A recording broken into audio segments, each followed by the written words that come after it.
Hi, and welcome to the Register Mail's playoff preview.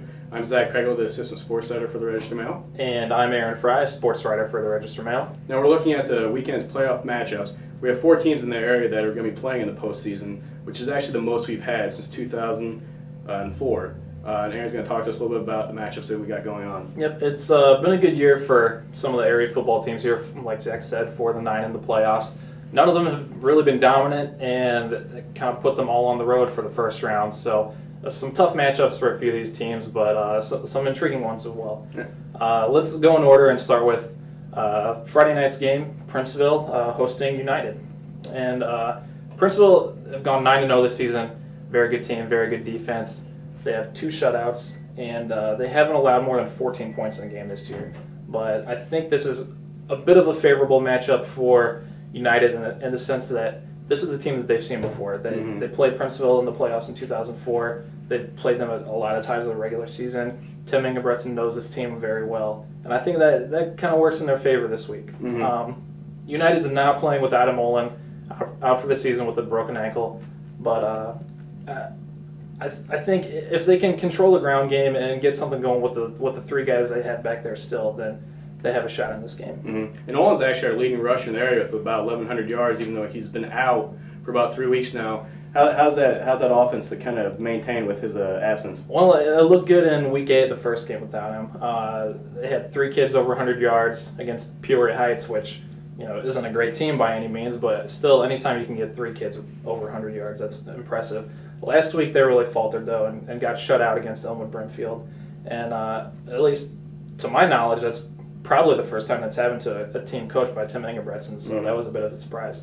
So they really have to bounce back this week. I don't know. It's going to be a tough game. I don't know if I can see them pulling this one out, but like I said, it does help that Ingebretson is familiar with Princeville. So who's your pick in this game? I'm going to go with Princeville. I think they win by at least 2 touchdowns. I just don't know if United has the horses to keep pace in this game. No, I agree with you on that one too. Okay, let's go to another Friday night game, our second one. It's going to be Bushnell Prairie City Avon and taking on Fieldcrest over in Minnock on the other side of the Illinois River. And these are 2 teams that have a lot of playoff history. Very recently, Fieldcrest making their 3rd straight trip to the postseason. Bushnell making their, I believe it's their 5th now. But both teams have kind of struggled. Bushnell, I want to say, has won 1 game in that stretch, and Fieldcrest is 0-7 all time in the postseason. The one thing for Bushnell that they really have to keep their eye on is Noah Martin from Fieldcrest, their quarterback. He's thrown for more than 2,000 yards now, had 25 touchdowns after Week 8. If they can control Fieldcrest's passing game, then they have a good shot. And like United, they're going to have to keep the ball on the ground. That's their MO with that power to you formation that BPCA runs. If Bushnell wasn't upset last week by Havana, they're probably hosting the game this week.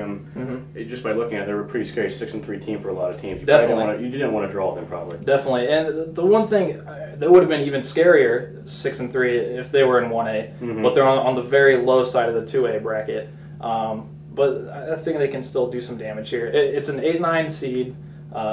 Bushnell being the 9 seed in this game, and I think they have a pretty good chance at pulling an upset here. So you're smelling an upset then? Well, it's an 8-9 game, so it's not a huge upset, but I think they have a good chance at winning this game if they can control the ground like they've been doing all season. They just run it down teams' throats. And I think Bushnell's going to pull us off too. I think they could be a team in the area that surprises and goes pretty deep in the playoffs.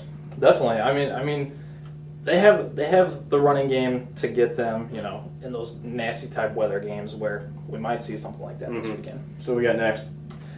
Saturday's games. Let's start with Monmouth Roseville going up to Sterling Newman.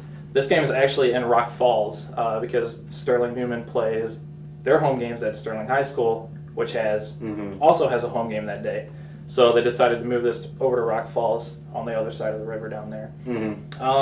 This is not a good matchup. Not a good matchup for Monmouth Roseville. I don't know how this team keeps doing it. They run that wishbone offense and grind games out, and they keep getting these wins, but they're not flashy by any stretch. And they're playing a Sterling Newman team that has a lot of playoff history, and that's a lot going against them coming into this game. It seems like it's a big hill to climb for them to pull off a win here. Definitely. So I mean, Fred the Pumpkin might have to bring them some magic this week. Fred, their Halloween playoff mascot, I guess you could say. Yeah, I just don't know if they got it in them this week. Yeah, I don't think they do either. It's just such a tough tradition there at Sterling Newman. I think 7 trips to the state finals.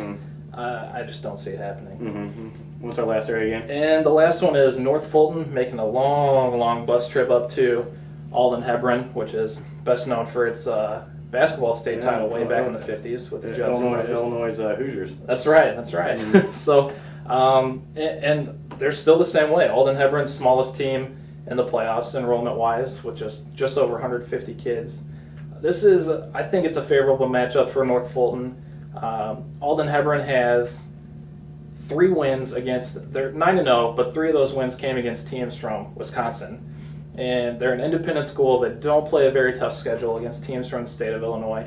And they haven't fared that well in the playoffs in the time that they've been there. They might win a first-round game, but they get bounced in the second round. They don't really have a big playoff history for them. I think North Fulton can pull this one out. And then North Fulton last year was kind of Class A's Cinderella story going all the way to the semifinals. You know, they lost Swango, our Player of the Year last year, but do you think they got the horses to make a similar run this year? Definitely.